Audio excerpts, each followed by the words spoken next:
So we've been building these special brackets to mount the Mark IV style subframe in my Mk1 Cooper S.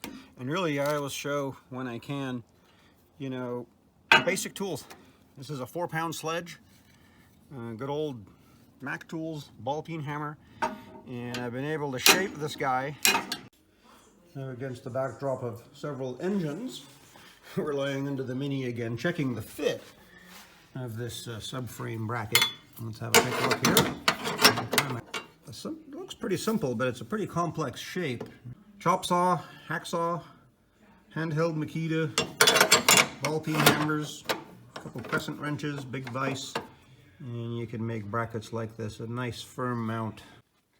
I made 2 brackets per side that ended up above and below the frame.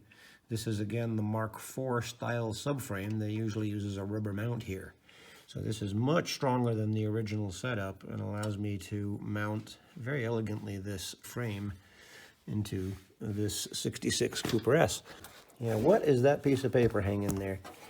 What I've got here is very close clearance between the steering rack and the new subframe.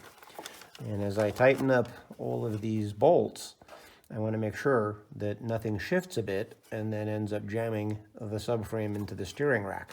Now this piece of paper, 3/1000ths or so, there's one spot here, there's a little ding on here that gives me a good little reference. And you can see that as we sneak up on it, we're maintaining our clearance.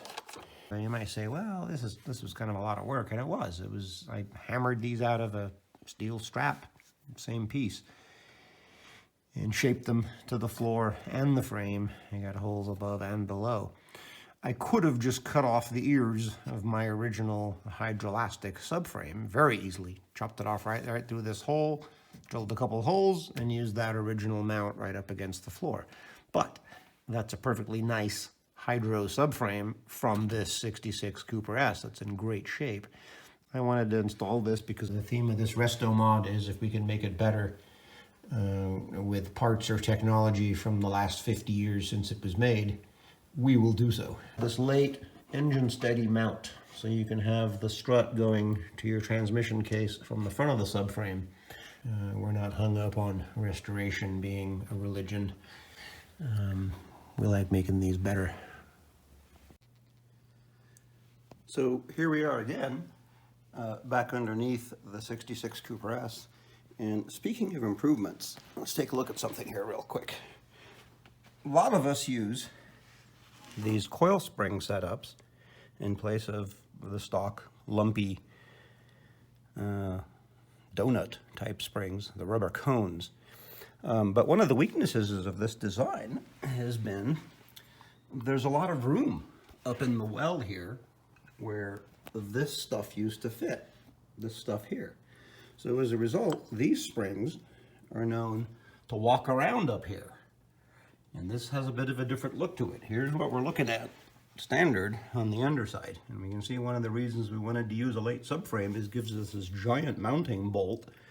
And if I use a long enough bolt, in this case 5 inches long, it protrudes out the bottom of the threaded hole in the subframe enough that I can bolt a spring locator. This is the front of the stock steel water pump pulley, the standard little one. It happens to fit inside these springs just perfectly. And so I chopped it off with a chop saw, made 2 of them, and I have installed one on the underside up here.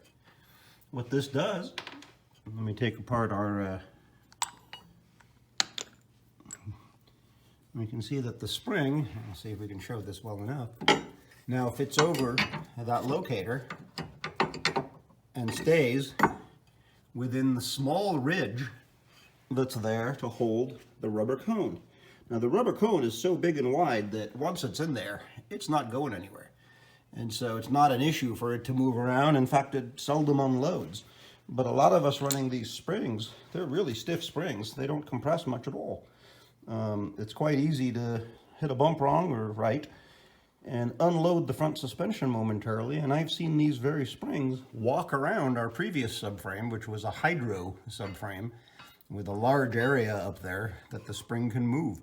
And I noticed when we jack the car up, through here, we could see that the spring had moved. So a few times, I would jack the car again and reach through these holes and try to locate the spring. Now people say, well, where are they gonna go?